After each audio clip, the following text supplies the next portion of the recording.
Capítulo 15 do livro de Atos, eu gostaria que os irmãos, não somente hoje, mas sempre prestassem muita atenção nas Escrituras, muita atenção. Capítulo 15 do livro de Atos, nós leremos o versículo 1 em diante.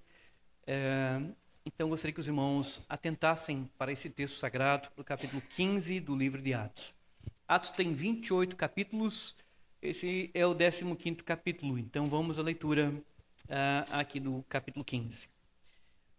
Alguns indivíduos que desceram da Judéia ensinavam os irmãos: se não vos circuncidardes segundo o costume de Moisés, não podereis ser salvos. Tendo havido da parte de Paulo e Barnabé contenda e não pequena discussão com eles, resolveram que esses dois e alguns outros dentre eles subissem a Jerusalém aos apóstolos e presbíteros com respeito a esta questão. Enviados, pois, e até certo ponto, acompanhados pela igreja, atravessaram as províncias da Fenícia e Samaria, e, narrando a conversão dos gentios, causaram grande alegria a todos os irmãos. Tendo eles chegado a Jerusalém, foram bem recebidos pela igreja, pelos apóstolos e pelos presbíteros, e relataram tudo que Deus fizera com eles. Insurgiram-se, entretanto, alguns da seita dos fariseus que haviam crido, dizendo: é necessário circuncidá-los e determinar-lhes que lhe observem a lei de Moisés. Então se reuniram os apóstolos, os presbíteros, para examinar a questão. Havendo grande debate, Pedro tomou a palavra e lhe disse. Até aqui, por enquanto. Meus irmãos, nós vivemos hoje um tempo complicado na chamada igreja. E complicado principalmente em relação àquilo que nós chamamos de confessionalidade da igreja.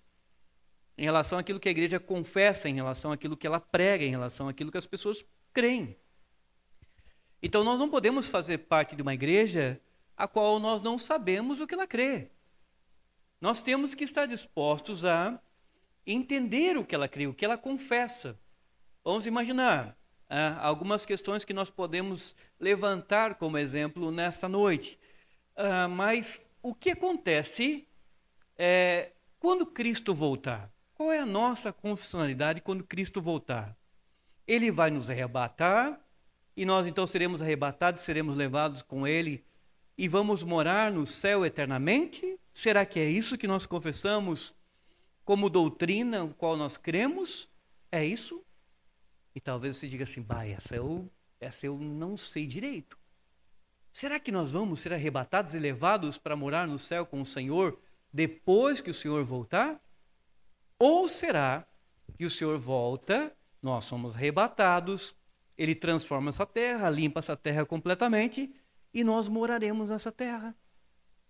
Mas numa terra restaurada, plenamente restaurada. E talvez você pegue agora e fique em dúvidas: o que eu creio sobre isso? O que eu creio? Eu creio que vou para o céu? Vou ficar lá no céu com o Senhor? Será que essa terra vai ser restaurada? Mas ela é apenas como se fosse um pequeno pedaço daquilo que nós confessamos. Um pequeno pedaço daquilo que nós precisamos encontrar nas Escrituras, do que nós cremos sobre aquele assunto. Então, em todas as questões bíblicas, em todos os assuntos espirituais, a Bíblia vai ter resposta. Às vezes não muito profunda, mas ela vai nos mostrar o que ela ensina para nós. E faz parte da nossa confessionalidade. Faz parte do nosso crer, faz parte do que nós falamos, que cremos. Então, nesse caso, nós temos aqui, no capítulo 15, nós temos a igreja de Antioquia. Eu trabalhei na escola dominical, como a igreja de Antioquia nasceu, como ela foi se desenvolvendo, como ela foi crescendo, como ela tinha profetas e mestres. E aqui no capítulo 15, nós temos um momento muito especial do capítulo 15. Perceba esse momento. Se eu te perguntar assim: que momento a igreja está vivendo aqui? Que momento ela está vivendo? Você consegue me dizer que momento ela está vivendo naquele instante que esse fato vai acontecer, de alguns chegarem e falarem algumas coisas na igreja? Você sabe o que aquela igreja estava vivendo naqueles dias? Como é que ela estava se sentindo naqueles dias? Se nós olharmos o capítulo 14, capítulo 13 e 14, nós vemos que era um momento de grande alegria naquela igreja. de grande alegria. Era um momento de entusiasmo, era um momento assim de eles estarem vendo a graça do Senhor poderosamente manifesta na vida deles por meio da igreja. Por que eles estavam vendo? Porque no capítulo 13, o próprio Espírito Santo, ele fala assim, lá da igreja de Antioquia: separem para mim Paulo e Barnabé para a obra que os tenho chamado. Capítulo 13. Então nós chamamos isso de primeira viagem missionária. Mas ele pediu para separar Paulo e Barnabé justamente dessa igreja, da igreja de Antioquia. Separem Paulo e Barnabé para a obra que os tenho chamado. E logo nos versículos seguintes diz: enviados, pois, pelo Espírito, desceram a Seleucia. E aí vai mostrando por onde eles foram passando, enviados pelo Espírito, mas a igreja quem acabou orando por eles, enviando-os, e eles então vão fazer a chamada primeira viagem missionária. Ou seja, a igreja de Antioquia, ela é apresentada como fazendo missões. Ela é apresentada como uma igreja que tem 2 missionários, o Paulo e o Barnabé, que saíram pelo mundo pregando, passando por cidades e anunciando a Cristo como o único Senhor e Salvador. Então eles fazem essa primeira viagem missionária, e quando você observa no capítulo 14, no finalzinho do capítulo 14, eles estão voltando da primeira viagem missionária.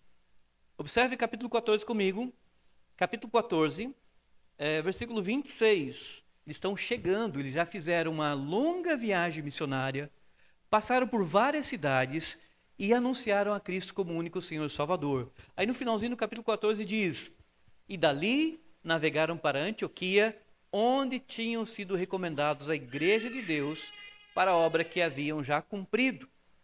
Ali chegados, reunida a igreja, relataram quantas coisas Deus fizera com eles e como abrira aos gentios a porta da fé.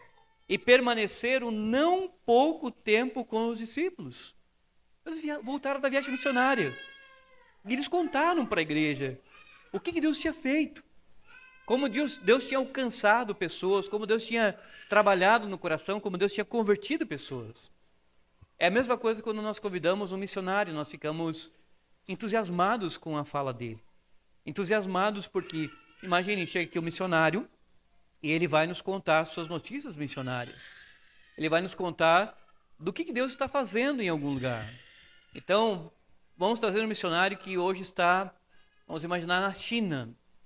A China é um país fechado ao evangelho, mas nós convidamos para que ele venha e pregue na noite. Se olha, lá na China, Deus está fazendo isso. Eu estava lá um dia e tinha um grupo de chineses, cheguei e comecei a falar do evangelho para eles.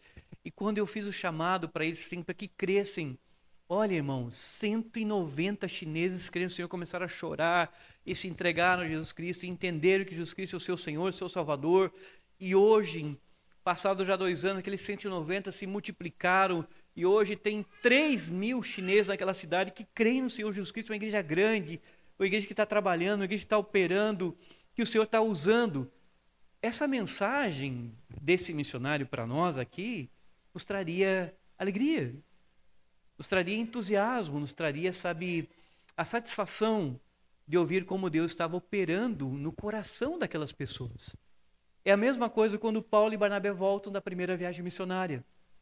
Eles voltaram, reuniram a igreja e eles começaram a falar daquilo que Deus estava fazendo. Começaram a contar daquilo que Deus estava fazendo. Eu não sei quantos irmãos aqui, mas eu creio que é uma grande parte. Como é que você lê notícias missionárias? Como elas impactam a nossa vida em relação a notícias missionárias? Então, as notícias missionárias são maravilhosas, como Deus opera, como Deus trabalha, como Deus converte. E algumas notícias, elas impactam o nosso coração. Lembro uma vez que eu contei, a Portas Abertas publicou uma conversão. E para mim, assim, aquilo me impactou demais. Eu já usei isso como ilustração em outras vezes. Mas o sujeito entrou no banheiro, alguns sabem disso, entrou no banheiro. E ele foi se limpar com papel, mas não tinha papel higiênico, tinha uns restos de livros velhos ali. E ele pegou e foi pegar um resto de livro velho para se limpar. E ele pegou o papel e antes de se limpar, para usar como papel higiênico, ele foi olhar o que era. E ali alguém tinha pego a Bíblia, porque como era um país muçulmano, eles não valorizam a Bíblia como nós entendemos ela aí, principalmente o Novo Testamento, principalmente a salvação por meio de Jesus. E alguém tinha colocado ali como descarte, como um papel para ser usado como papel higiênico, sem nenhum problema. Mas ele pegou e foi pegar o papel para limpar e começou a ler. E era uma parte do Novo Testamento de um dos evangelhos. E quando ele leu aquela parte falando sobre Jesus, ele teve uma conversão, assentado no vaso, de uma forma tão profunda que ele conheceu a Cristo assentado no vaso, para se limpar com uma folha da Bíblia. E quando eu li essa notícia, eu fiquei pensando assim, puxa vida, que coisa extraordinária. Que coisa extraordinária. Uma outra, eles estavam com um navio, não lembro qual é o país do navio, e aí eles estavam com o navio e viram as folhas caídas no mar, e aí resolveram pegar uma folha, alguém resolveu pegar uma folha daquelas para ver o que estava caído ali, que alguém tinha também tentado se desfazer de partes da Bíblia jogado, alguém ficou com raiva e jogou, e pegou uma folha da Bíblia que estava na água, ali pegou, ainda dava para ler, começou a ler. Uma outra conversão. Uma conversão, um alcance do Senhor, um alcance do Senhor com aquela pequena folha ali sobre a água. Então a notícia missionária, ela alegra o coração de quem que tem prazer de que as coisas elas avancem, que elas cresçam, que elas se desenvolvam. Tem prazer, por isso que, como eu disse para vocês, fiz contato com algumas pessoas que têm satisfação nisso. Tem prazer que as coisas funcionem, que as coisas andem, que as coisas cresçam. Então aqui a igreja ela tinha recebido notícias que deixou a igreja num estado de alegria, de ouvir como Deus estava tocando no coração dos gentios. Mas preste atenção, tocando no coração de gentios que não eram judeus, não eram circuncidados. E a própria igreja de Antioquia tinha pessoas que não eram judeus, que foram alcançados pelo evangelho, mas que não haviam sido circuncidados. E aqui vem uma coisa curiosa. Você não pode pensar que a igreja, ela sempre tem tempo de paz e tudo vai bem. Porque, curiosamente, tempos de paz são interrompidos por momentos como esse. A igreja está indo bem, está fazendo missões, parece que tudo está indo muito bem. Mas, dali a pouco, alguma coisa vai acontecer que vai atrapalhar essa alegria, essa satisfação da igreja, essa paz da igreja. O que vai atrapalhar? Veja que a igreja está trabalhando, está fazendo missões, o Paulo e o Barnabé voltaram, contaram notícias, ficaram um tempo ali com os irmãos. Aí o texto diz, alguns indivíduos que desceram da Judéia ensinavam os irmãos. Aí o que acontece? Lá na igreja de Antioquia, tinha o Paulo e o Barnabé que ensinavam, mas daqui a pouco desceu outras pessoas para lá e foram lá para a igreja de Antioquia. E o pior de tudo pelo texto, que diz que eles foram ensinar na igreja. Eles foram ensinar. Não eram pessoas que se chegaram para participar, eles chegaram e queriam ensinar. Mas note aqui uma coisa curiosa. O texto diz assim, alguns indivíduos que desceram da Judéia ensinavam aos irmãos, se não vos circuncidar segundo o costume de Moisés, não podeis ser salvos. Não podeis ser salvos. E aqui eu quero trabalhar um pouquinho sobre esse versículo. Tem muita gente que entra e sai da igreja e para ele não importa o que está sendo falado. Ele não se preocupa com o conteúdo que está sendo ensinado na igreja. São pessoas que não conseguem ter um ouvido crítico para analisar o que está sendo ensinado na noite, o que está sendo pregado na noite. Ainda ontem, um dos irmãos contando uma experiência. São pessoas que muitas vezes participam de um culto e elas saem do culto e falam assim, puxa vida, hoje o culto foi abençoado. Foi abençoado, porque eu me senti assim tão bem, tão maravilhosamente bem. Puxa, o meu coração ficou leve, eu parecia que estava leve. Aí quando tu pergunta para ela, mas o que foi ensinado, o que foi pregado? E a pessoa diz, eu não lembro. Então, que culto foi esse? Foi um culto, percebo, foi um culto que teve muito explorado emocional, mas não há nenhuma preocupação com aquilo que a gente chama de racional, um culto racional, um culto com palavra, um culto com ensino. Então, para esse tipo de pessoa, não tem importância nenhuma o conteúdo, porque ela só valoriza a parte sentimental. É um arrepio no braço, é um sentimento no coração, é uma leveza. Alguns até choram, até extravasam isso num choro, mas a parte de conteúdo, não estou muito preocupado. Não estou muito preocupado. Nós tivemos irmãos que estão aqui nessa noite, que vieram de outro local, E eu perguntei assim para eles, o que os trouxe? Ainda começaram lá em Sara, o que os trouxe? E a resposta deles foi apontando para isso. Eles disseram, olha, o que nos trouxe é que lá não havia confessionalidade. E quando nós pedimos para que a igreja tivesse uma confissão de fé, que ela tivesse um ensinamento que nós pudéssemos ver o que ela ensina, não quiseram. Não quiseram. Então o que eles queriam? Eles não queriam estar ali só para ter sentimentos, arrepios, emoções, chorar, extravasar. Eles queriam ter ensinamento. Que eles pudessem discernir o que está sendo ensinado por aquela igreja. E não somente ensinado, mas que seja uma igreja que ouça, entenda e pregue aquilo que a Bíblia ensina. Então tem muita gente que não se preocupa. Então tem muita gente que, se esses indivíduos chegassem na igreja, não se preocuparia, não se incomodaria, não ficaria chateado. É igual o Paulo mencionando aqui num determinado local. Chega alguém num culto e prega assim, irmãos, porque Deus nos deu livre-arbítrio, e olha, nosso livre-arbítrio, e isso e aquilo, aquele outro. Você olha no final do culto, todo mundo indo embora, todo mundo feliz, todo mundo abraçando outros, até domingo que vem. Ninguém se incomodou. Aí no outro domingo vem outro pregador diferente. Ele fala assim, não, porque nós não temos o livre-arbítrio, porque Deus não nos deu o livre-arbítrio. E no final do culto todo mundo se abraça, se cumprimenta e diz até domingo que vem. Não se importam, porque não analisaram que um disse que tem, outro disse que não tem, e fica assim mesmo. E segue sem uma confessionalidade, sem dizer o que nós queremos. Tá, alguém deveria dizer assim, peraí, vamos parar o culto aí, vamos parar o culto. Domingo passado apareceu alguém que disse que nós temos. Agora apareceu um que diz que nós não temos, vamos decidir esse negócio. Nós temos o livre-arbítrio ou não temos o livre-arbítrio? Porque eu quero crer numa coisa só. Duas coisas não podem ser verdadeiras. Mas tem lugares, tem locais, tem pessoas que elas não se preocupam com aquilo que está sendo ensinado. Elas vão participando e para elas é indiferente do que se ensina. Não é o caso de Antioquia. Porque Antioquia diz o seguinte, que esses camaradas chegaram lá e vejam bem, que o livro não está dizendo que eles não são crentes. Atos não está dizendo que eles não são crentes.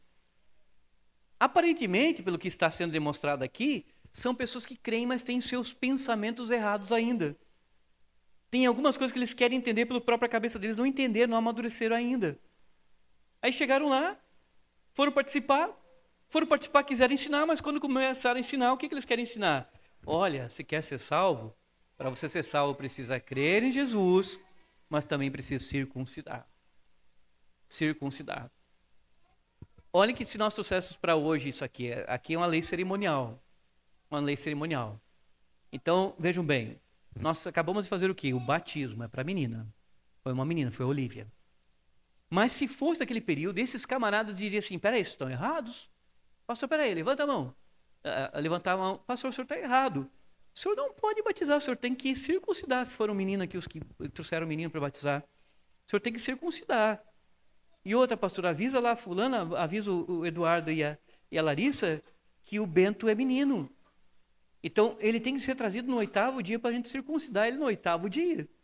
Não pode ser no 7, não pode ser no 11º, tem que ser no 8º dia. Ou seja, ganhou lá no hospital, já corre para a igreja aqui, ou vamos lá, vamos circuncidá-lo. Eles queriam manter aquelas questões do cerimonialismo judaico. E eles começaram a ensinar na igreja. Mas percebam que é uma coisa só. Qual é a atitude que nós poderíamos ter nesse momento? Que ninguém se preocupou. Que não tem problema de ter um ensinamento aqui errado, uma coisinha errada aqui, uma coisinha errada ali, não tem problema. Não tem problema, pastor. O que importa, na verdade, é que nós mantenhamos o amor, nossa comunhão, o nosso ontem, nossa carne no disco de arado, as nossas conversas depois dando risada. O que importa é isso, pastor? O que importa é isso, nós estamos aí caminhando, e o que importa é isso. Tem gente que tem essa mentalidade. Ela não tem a mentalidade que nós precisamos nos reunir, ter alegria, satisfação, comunhão, ter uma carne, ter um pão, a ter nosso riso, mas nós não podemos abrir mão daquilo que a Bíblia confessa como ensinamento. Nós não podemos negociar a ideia de ter assim, pode ter 300 pessoas na comunhão, mas se não tem os fundamentos da fé não adianta nada. A igreja não foi chamada para ser clube, a igreja foi chamada para permanecer fiel àquilo que ela aprende. aquilo que ela foi ensinada, e o ensino apostólico que vem do Senhor Jesus. Então não interessa se ontem no nosso encontro tivesse 300 pessoas, você não pode entender que está bom. Está bom quando nós permanecemos firmes e fiéis naquilo que o Senhor ensina. Então aqui, veja bem, deixa eu fazer uma pergunta aqui nesta noite. Se esses camaradas chegassem e ensinassem isso, te incomodaria? Se eles viessem aqui pregar aqui só, irmãos, para nós ser salvos precisa crer no Senhor Jesus Cristo, mas tem que ser circuncidado. Você ficaria incomodado com isso? Ou nem pegaria um dicionário para ver assim, mas o que é isso, circuncisão? O que é isso? Porque eu li que circuncidado. Talvez aqui tenha alguém que faz bastante tempo na igreja, faz bastante tempo que está na igreja e ainda não sabe o que é circuncisão. Talvez a gente tenha na igreja pessoas que participam há muito tempo, até leem a Bíblia, mas até agora não aprendeu o que é circuncisão porque não pegou um dicionário para ver o que é circuncisão. Então ele não entende nem sequer a própria palavra, então provavelmente ele passaria batido, ele não se incomodaria com o que seria falado, porque ele, muitas vezes o que acontece, ele não se preocupou que ele tem que entender, ele precisa desenvolver. Mas o que nós encontramos a seguir, versículo 2, os camaradas chegaram, começaram a ensinar, mas quando começa a ensinar, se tem uma igreja que tenha homens realmente compromissados com as escrituras, ele não consegue ensinar sem que ele seja confrontado. Graças ao bom Deus. Graças ao bom Deus. Não conseguem falar, não conseguem criar raiz, não conseguem dar muitos passos sem que alguém não se preocupe com isso. Nós precisamos na igreja ter homens que sejam capazes disso. Nós precisamos ter mulheres que sejam capazes disso. Que não apenas ouçam a pregação, mas sejam capazes de levantar a mão e falar assim, vem cá, tu está ensinando isso? Mas e se tal coisa? Tu acabou de ensinar isso aí, mas isso aqui. Vou dar um exemplo. Nós cremos na chamada graça irresistível. Irresistível graça, faz parte da TULIP. Da TULIP. Então, da TULIP, a gente chama de TULIP, que é o acróstico de 5 grandes colunas da fé. Então, nós cremos na irresistível graça. O que é irresistível graça? Nós ensinamos que quando o Senhor move seu braço, ninguém consegue resistir. Que o homem não consegue resistir quando Deus estica sua mão e vai atraí-lo para o seu filho. Que homem algum é capaz de fazer isso. Não tem quem consiga resistir quando Deus estende seu braço, que consiga ser tão duro que Deus não possa quebrantar. Assim o apóstolo Paulo aparece ali, está aqui. Mas alguém levanta e vem aqui na frente e fala assim, não, irmãos, porque na verdade Deus depende de nós, que a gente abra, porque a mão dele, quando ele estica, mas aí o que acontece? Nós muitas vezes resistimos e não queremos, e muita gente morre resistindo à vontade do Senhor, que não quer abrir seu coração. Ele está ensinando errado. Ele não está ensinando conforme as Escrituras ensinam. Porque quem pode quebrantar o coração dele, a dureza dele, é o Senhor, agindo eu, quem impedirá? Ele precisa ensinar que quando Deus age e quer agir, ele vai agir e vai abrir o coração. Mas por acaso alguém se preocupou? Por acaso alguém se levantou e falou assim alguma coisa? Dificilmente alguém às vezes fala alguma coisa, dificilmente alguém se incomoda às vezes pelo que está sendo ensinado. E nós precisamos medir. Eu não tenho medo assim, irmãos, no sentido ministerial, de que você vá numa outra igreja. Às vezes os irmãos dizem, olha, eu fui visitar tal lugar, me convidaram para ir lá, e eu fui lá visitar tal lugar. Vamos prestar atenção, irmãos, vamos manter-se aí firmes, né? Prestando atenção, acordados, né? Bem acordados, para que a gente preste atenção na palavra. Eu preciso dar um alerta de vez em quando, às vezes quando tem que dizer, olha, vamos prestar atenção, vamos permanecer acordados. É onde disse uma vez que tem que pegar uma daquelas, ligar no banco e dar um apertão assim para o banco dar uma acordada para a gente prestar atenção. Não, a gente não ocupa esse momento para aprendizado. Eu estou falando aqui não é uma vez só, é 2, 3, 4, 5, 6, 7, 8 vezes a mesma coisa. Então, temos que permanecer atentos, porque depois quando é perguntado, não consegue responder. Então, é duro, mas a gente tem que dar uma chamada para que a gente alerte e a adrenalina suba e você fique atento. Então, vamos prestar atenção. Então, o que acontece? A igreja precisa desses homens, essas mulheres, que elas tenham essa coragem. E o texto diz assim que, quando esses camaradas chegaram, o texto diz que Paulo e Barnabé começaram a contenda com esse pessoal, começaram a briga. E diz o texto que não pequena contenda, não pequena discussão. Ou seja, eles não conseguiram chegar em Antioquia e ensinar o que eles queriam ensinar na cabeça deles e ninguém se incomodou. O Paulo e o Barnabé levantaram na hora. Espera aí, vem cá. O que vocês estão ensinando aí? Vocês estão ensinando que então para o homem ser salvo é preciso crer, mas precisa ser circuncidado? Por que eles estavam atacando aqui? Ó? A justificação pela fé. O que nós chamamos de justificação pela fé. A grande doutrina que Lutero reavivou no período da Reforma.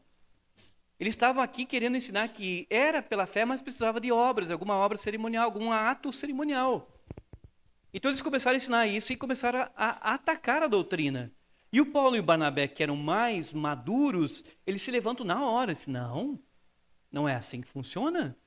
E vejam bem, o Paulo e o Barnabé não estão preocupados em aumentar cada vez o número, estão preocupados com a saúde da igreja. Porque eles chegaram, provavelmente o número aumentou, já estava indo bem. Mas aí chegou mais um grupo, ainda aumentou, então não vamos falar para eles, para ainda não ofender, para não criar problema, para que eles não saiam. Então vamos deixar eles ensinando esse pouquinho aqui? Não, Paulo e Barnabé, vem cá, vamos conversar, não é assim. E o texto diz que eles tiveram uma não pequena discussão com eles. Nós chamamos isso de controvérsia. Controvérsia. Os grandes homens de Deus foram controversos. Os grandes homens de Deus sempre bateram de frente, porque não há uma época que não tenha que bater de frente, que não tenha que ir de frente e brigar, literalmente brigar, e bater de frente e falar, olha, não é assim, a Bíblia ensina isso. A Bíblia ensina isso aqui. E manter posição, e manter mostrando o que nós cremos. E o Paulo e o Barnabé dão um exemplo aqui claro de que eles pegaram e discutiram com esses camaradas, essas pessoas aqui. E o que aconteceu? Aqui vem a chamado primeiro concílio. Porque o texto diz assim que resolveram que esses dois e alguns outros dentre eles subissem a Jerusalém aos apóstolos e presbíteros com respeito a essa questão. É preciso resolver. É preciso resolver essa questão. Nós não podemos pegar essa questão só porque ela existiu e a gente deixar ela sem solução. Nós precisamos debater essa questão. Nós precisamos chegar a uma solução prática disso. O que nós vamos então discutir?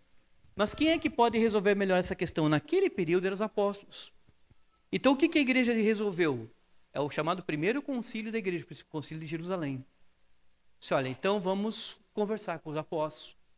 Vamos ir mais fundo na questão. Vamos resolver isso para ver se realmente isso aqui está certo, nós estamos errados, porque veja bem, tem os irmãos que vieram da Judéia, estão falando que precisa circuncidar, tem o Paulo e o Barnabé que estão dizendo que não. Nós não podemos continuar com essa questão de duas maneiras. Então o que nós vamos fazer? Paulo, Barnabé, mas eu acredito que o Simeão, o negro, como eu disse no capítulo 13, que a Bíblia diz, Simeão o negro foi escolhido, que o Lúcio foi escolhido, e sim, vocês vão para Jerusalém e vão lá conversar e vão debater essa questão e vamos trazer uma resposta sobre isso. E o texto diz que eles foram enviados. E o Paulo e o Barnabé foram enviados, no versículo 3 diz que eles foram enviados, mas até chegar a Jerusalém, eles iam conversando com a igreja e pregando e falando e contando que Deus tinha feito lá para os gentios. Aí o texto do versículo 4, tendo eles chegado a Jerusalém, foram bem recebidos pela igreja. Veja que é o Paulo aqui, foi bem recebido pela igreja. Chegou lá, foram bem recebidos pela igreja, pelos apóstolos e pelos presbíteros. E relataram tudo quanto Deus fizera com eles. O que eles estão relatando? Eles estão relatando a viagem missionária. Eles estão relatando como Deus tocou no coração dos gentios. Só que se você ler no capítulo 14, 13 e 14, quando Paulo ou Barnabé pregavam aos gentios e os gentios criam, em nenhum momento eles circuncidam alguém. Em nenhum momento eles falam assim, olha, você creu, mas você precisa circuncidar. Percebam, no capítulo 16 aparece o carcereiro. O carcereiro diz que ele creu, é homem. Mas você percebe o seguinte, que o texto diz que carcereiro não aparece em nenhum versículo, diz que ele foi circuncidado. O texto diz que ele foi batizado, ele e a sua família. E ali nós entendemos, ele, a esposa dele e os filhos dele foram batizados. Ou seja, o que está sendo demonstrado? Demonstrado que agora não circuncida mais, mas batiza como sinal de que faz parte do povo de Deus. Não somente o homem, mas a esposa dele e os filhos dele, nós cremos nisso. Então, só que aqui não havia ainda sido definido essa questão ainda bem concreta para que as igrejas pudessem tomar como posição. Então eles foram enviados, chegaram lá, se reuniram, mas o versículo 5 diz o seguinte: insurgiram-se, entretanto, alguns da seita dos fariseus que haviam crido. Ó. É gente crente, pessoal. Olhem bem, eles chegaram em Jerusalém e diz que insurgiram-se contra Paulo e Barnabé, contra os que vieram de Antioquia, e insurgiram-se alguns que eram da seita dos fariseus. E diz que eles tinham crido, não diz que eles não são crentes. O curioso aqui, mas estão na igreja, mas ainda não entenderam propriamente esse assunto. E diz que esse pessoal que está na igreja de Jerusalém se levantou contra Paulo e Barnabé. Insurgir-se a levantar-se contra. Paulo e Barnabé chegaram e disseram: olha, Deus tem operado, tem trabalhado nos gentios e tem feito isso. A primeira coisa que eles fizeram foi: vem cá, Paulo, tu circuncidou eles? Porque para eles é natural aquela lei cerimonial. Eles vieram daquela educação. Então eles achavam que o cristianismo precisava continuar com aquilo, continuar com a circuncisão. A primeira coisa que eles fizeram foi ficar chateados, levantar a mão e falar assim: mas peraí, nos gentios tu circuncidou? Vocês circuncidaram? Fizeram isso com eles? Fizeram aquilo? Eles nunca, o Paulo e Barnabé não fizeram. Aí diz que esse pessoal que tinha crido se levantou contra eles. E disseram lá, é necessário circuncidá-los e determinados que observem a lei de Moisés. Mas esse é um pensamento particular. Na igreja nós não levamos pensamentos particulares, nós temos que levar o pensamento bíblico. Na igreja não tem essa questão de alguém, mas eu tenho esse pensamento. Você pode ter esse pensamento, mas o teu pensamento precisa estar de acordo com as escrituras. Ah, pastor, mas se o senhor não aceitar o que eu estou pensando, você pode permanecer pensando isso, mas o que é bíblico é que eu vou aceitar. Eu já contei aqui para os irmãos uma situação ali em Sara, de que eu achei que a pessoa iria vir no meu pescoço. Vir no meu pescoço. Porque ele começou a colocar uma posição dele e eu comecei a pontuar o que a Bíblia diz. E ele ficou tão bravo comigo, que no final ele pegou e saiu por trás, assim, lá da igreja, assim, igreja, quem conhece, saiu, foi pelos bancos, saiu pela porta e foi embora. Bravo comigo. E eu achei que ele não ia mais, porque eu mantive posição, eu não podia concordar com o que ele estava falando. A gente não está ali para ficar concordando com as pessoas, não está ali para falar o que é bíblico. E eu fui mantendo, fui explicando. Aí domingo eu achei que ele não viria mais, domingo ele subiu as escadas feliz. E aí eu deixei passar um tempo, depois eu perguntei para ele, perguntei diretamente para ele, depois que o tempo passou, né? Eu perguntei: fulano, vem cá. Ficou bravo aquele dia comigo, né? Fiquei, pastor, fiquei muito bravo. Aí, o que tu fez mudar? Daí no domingo tu subiu as escadas ainda. Disse: minha mulher. Cheguei dentro do carro, logo antes de sair da igreja, antes de sair do terreno da igreja, a minha mulher perguntou assim para mim: qual foi o texto bíblico que você tinha para falar para o pastor? Não tinha um texto bíblico e ficava lá falando ainda. A mulher não concordou com ele e bateu assim e disse: olha, tu tá errado. Tu ficou só falando coisa da tua cabeça e querendo falar, e eu citando texto, eu com o pastor citando texto, e ele querendo fazer o pensamento dele valer. Mas nunca precisa citar o que é bíblico. E a gente precisa manter posição. Resultado, nós tivemos um encontro de casais. Cheguei lá, ele estava lá. Quando eu cheguei, ele me abraçou e começou a chorar. E nós conversamos hoje tranquilamente. Ele está na fé, permanece em Cristo, mas foi contrariado naquilo que ele pensava. Você não abre mão. Paulo e Barnabé não abriram mão. Eles bateram de frente para manter a verdade. Se mantém a verdade. A verdade, ela é acima de tudo. Você não pode negociar a amizade em prol da verdade. A verdade é acima da amizade. Se a pessoa quer deixar de ser teu amigo porque você se mantém na verdade, deixa que ela seja teu amigo. Mas se mantém naquilo que é verdadeiro, naquilo que é bíblico. Nós não negociamos parâmetros bíblicos. E aqui Paulo e Barnabé não negociaram, desceram para lá, chegaram lá, encontraram outra oposição, porque o pessoal lá daí estava no campo deles, estava em Jerusalém. O pessoal bateu de frente e eles foram para a reunião. A gente vai encerrar aqui na reunião. Alguns detalhezinhos rápidos aqui, 5 minutinhos eu encerro. Versículo 6. Então se reuniram os apóstolos e os presbíteros para examinar a questão. Vamos analisar. É o primeiro concílio. Vamos analisar. Vamos conversar sobre a questão. Para ser salvo, o homem precisa de crer mais obras. Aqui é uma questão cerimonial. Ele precisa crer mais a parte cerimonial. O homem ele é salvo somente pela fé. Ele é justificado somente pela fé. O que justifica o homem perante Deus? Justifica ele crer e depois todas as questões cerimoniais ele guardar? Ou é só pela fé? aqui um debate sério sobre essa questão. E o que acontece? Eles reuniram para examinar a questão. Mas como é que você examina uma questão bíblica, espiritual, teológica? Você examina assim em 5 minutos? Você examina em 2 minutos? Esses dias nós tivemos um debate aqui, algumas polêmicas, tanto na questão da pena de morte, como também na questão do suicídio. E eu acho a coisa mais engraçada do mundo que nós tentamos resolver o assunto numa escola dominical de 30 minutos. Que nós tentamos resolver, às vezes, com 40 minutos, nós achamos que nós estamos chegando a alguma conclusão que é bem palpável, que é bem profunda. Não chegamos. É preciso examinar a questão com muita profundidade para realmente a gente trazer a melhor resposta, a resposta mais madura, a mais alicerçada nas Escrituras. Tanto é que finaliza aqui, note o texto, versículo 7, havendo grande debate. Grande debate significa que aquela questão que começou lá em Antioquia, ela foi levada e foi exaustivamente debatida. E aqui quando diz grande debate, não é que começaram a bater boca um com o outro. O que é o grande debate aqui? Eles começaram a citar textos, tanto é que o Tiago, aqui irmão do Senhor, levanta e cita textos. Mas começaram a debater e analisar textos. Os apóstolos, mas o Senhor nunca nos ensinou isso. Os apóstolos estão presentes. O Senhor nunca disse para a gente pregar e circuncidar. Olha, o Paulo e o Barnabé disseram, nós fomos lá, o Senhor era conosco, a mão dele estava conosco. E o Senhor não disse para a gente circuncidar. O Tiago levantou e disse, olha, o texto diz, o profeta diz isso.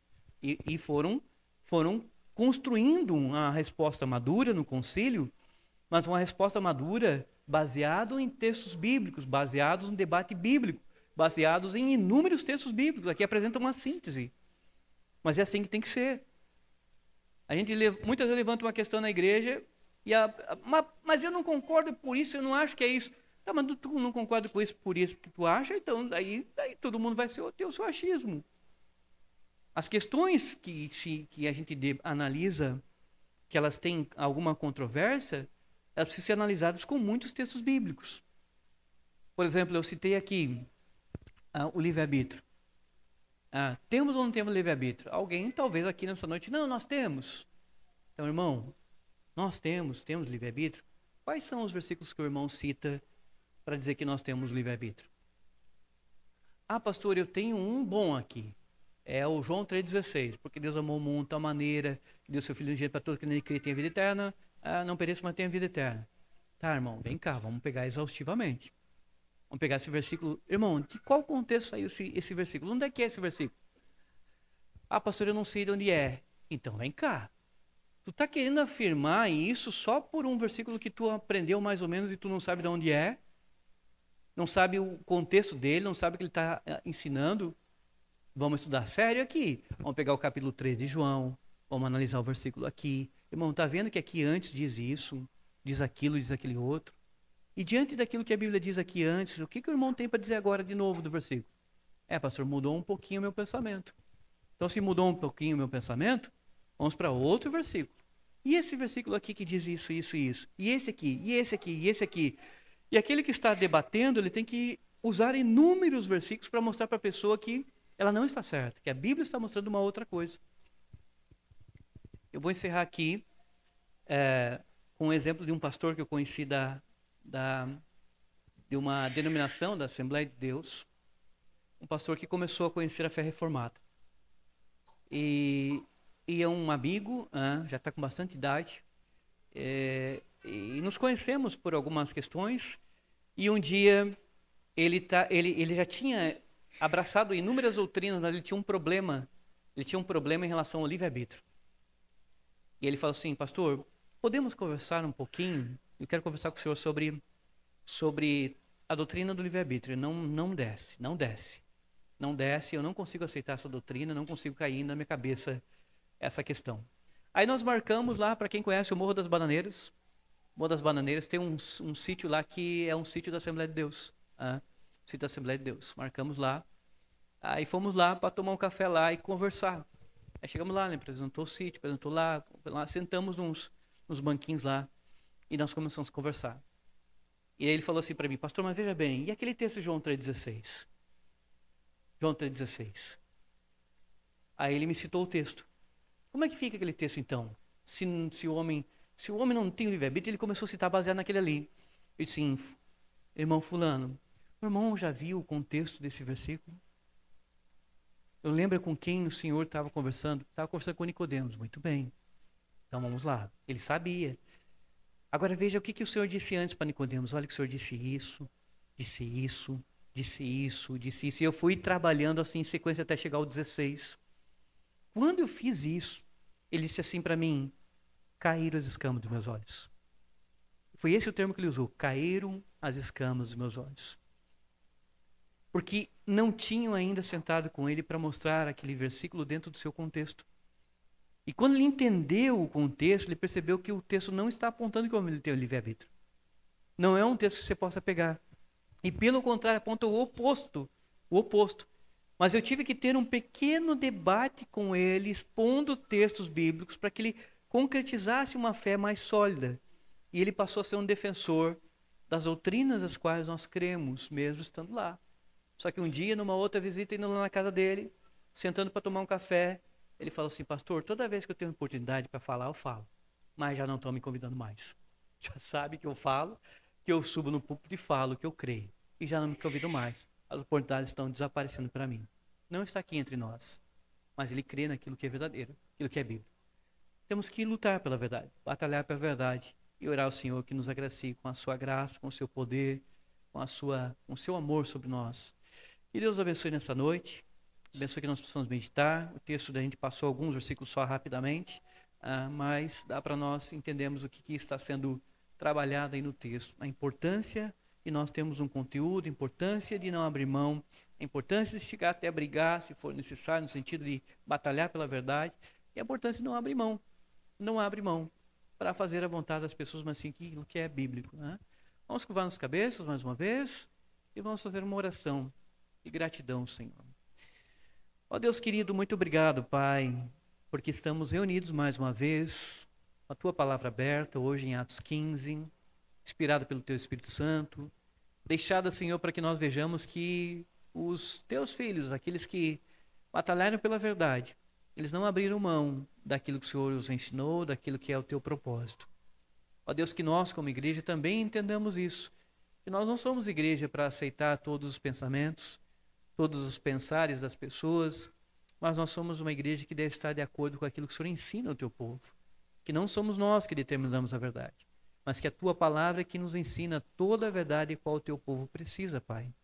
Por isso, Senhor, abençoe cada um aqui, que possa amadurecer, possa retirar suas dúvidas, algumas coisas que creem que estão erradas, que a Tua palavra corrija cada um, amadureça cada um, e que nós, acima de tudo, sintamos satisfação e alegria por defendermos aquilo que nós entendemos que é bíblico, Pai, que é a Tua vontade, que é a verdade que o Senhor manifesta na Tua palavra, Pai. Senhor, nós te pedimos pelos nossos filhos, hoje a pequena Olívia foi batizada, mas que o Senhor os mantenha firmes na fé, faça com que possam crescer, alimentados pela Tua santa palavra, e principalmente crendo no Teu Filho Jesus Cristo como Senhor e Salvador. Abençoa o Teu povo que Tu tem feito até aqui, Pai. Abençoa-nos, Senhor. Nós invocamos porque cremos que Tu és um Deus presente e vivo. Por isso nós oramos a Ti, Pai. Agraciados e agradecidos, Senhor, a Ti pela morte do Teu Filho Jesus Cristo e pela salvação que Ele nos dá. Assim nós oramos em nome dEle. Amém.